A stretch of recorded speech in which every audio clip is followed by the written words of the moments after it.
Je suis ici au Colisée de Meaux. Donc aujourd'hui, ce sont les rencontres de Roissy-Meaux Aéropole. Donc il va s'agir de parler de transition énergétique pour la mobilité propre de demain. Donc avec de nombreux leviers qui seront évoqués, l'électrification, l'hydrogène, mais aussi l'intelligence artificielle et les nouvelles technologies. Alors avec de nombreux acteurs autour du transport et de l'énergie. On est très heureux de cette deuxième édition des rencontres Roissy-Meaux Aéropole autour des nouvelles énergies et de l'hydrogène. Comme vous le savez, on a fait le choix d'être très engagé sur les questions d'énergie, sur ce territoire qui compte en réalité 500 000 habitants. C'est une opportunité formidable de travailler ensemble avec Aéroports de Paris. On a la chance d'avoir la plateforme de Roissy qui est un lieu dédié à l'emploi, à la recherche, aux technologies, et donc c'est évidemment une grande chance pour nous. Avec le département de Seine-et-Marne, la problématique de la mobilité est un souci numéro 1. Aujourd'hui, je peux vous le dire, depuis des mois et des mois, nous bougeons. Nous essayons de bouger ces lignes. Même si le contexte budgétaire qui est le nôtre, présent et à venir, va être compliqué, tant que je serai président du département, je resterai partenaire de cette aventure, physiquement, mais aussi financièrement, Jean-François.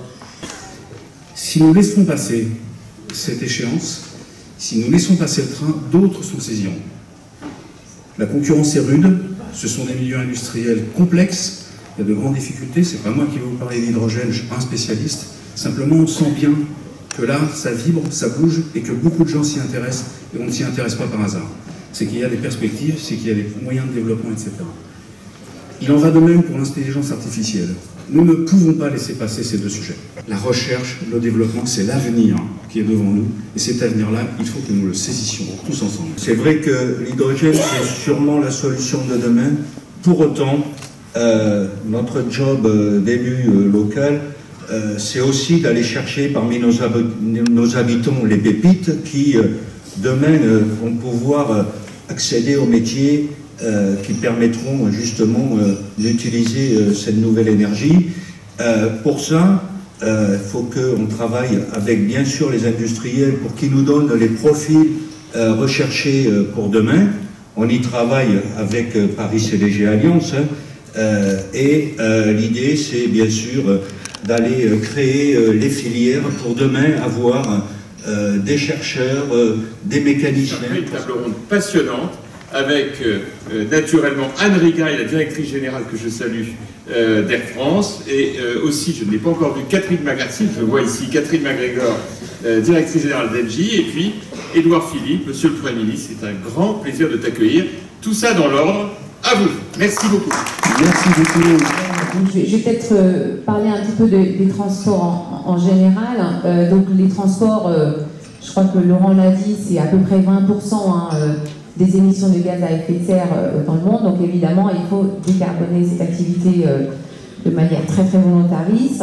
On fait face à une société qui, depuis 2019, est de plus en plus demandeuse sur la décarbonation du transport aérien. On a réduit, juste pour se regarder un peu le passé, de 6% en valeur absolue nos émissions entre 2005 et 2019. C'est évidemment un rythme qu'il faut à peu près doubler. Donc notre ambition aujourd'hui, c'est moins 30% par passager kilomètre en 2030 par rapport à 2019.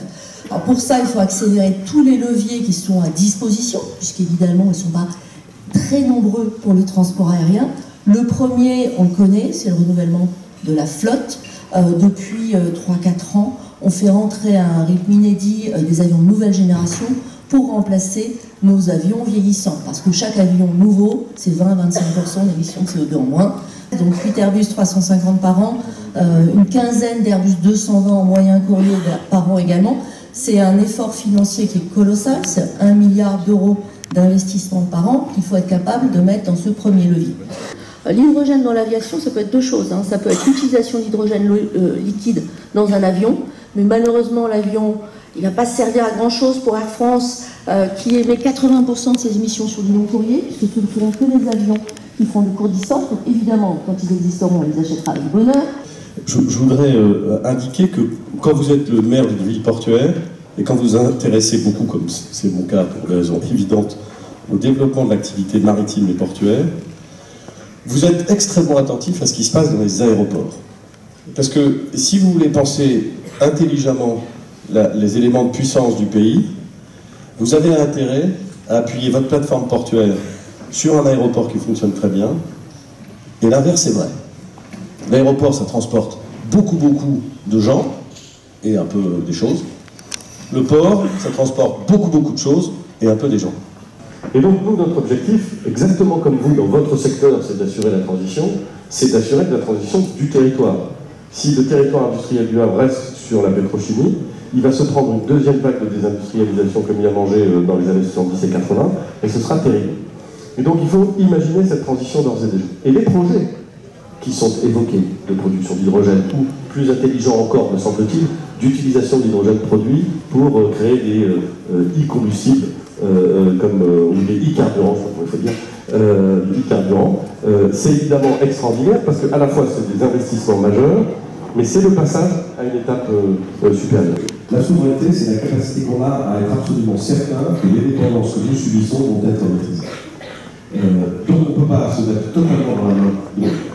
Et on ne peut pas non plus imaginer qu'on est capable de tout ce dont on a besoin chez nous. C'est pas vrai. Et donc les ports, pardon de revenir à ça, ont effectivement cette place extraordinaire qui permet d'équilibrer la charge, si j'ose dire, entre les investissements et ce qu'on peut acheter à bon prix, et donc faire bénéficier et les consommateurs et l'industrie de la compétitivité qui existe ailleurs. Ça me paraît assez logique. On a, tu mentionnais tout à l'heure, sur le port de Saint-Nazaire, un projet de méthanol pour décarboner les transports maritimes. Je pourrais répondre à la question que tu as posée tout à l'heure. Et donc on a systématiquement un lien avec les collectivités. Life est une entreprise qui produit de l'hydrogène vert, qui a aujourd'hui 4 sites en cours de production qui vendent leur hydrogène. On est en train de construire 7 autres sites actuellement et on a des projets de développement autour de la région parisienne, puisqu'on a beaucoup de clients autour de la région parisienne sur la mobilité, que ce soit des voitures pour les taxis, les camions, etc. Et il est important de développer ces sites à proximité de la consommation d'hydrogène. Donc on a un grand projet en Normandie sur le Havre qui va pouvoir alimenter le bassin parisien. On a également racheté une usine à Jouy-sur-Morin qu'on va réindustrialiser pour produire des grandes quantités d'hydrogène pour alimenter la mobilité autour de la région parisienne et dans Paris.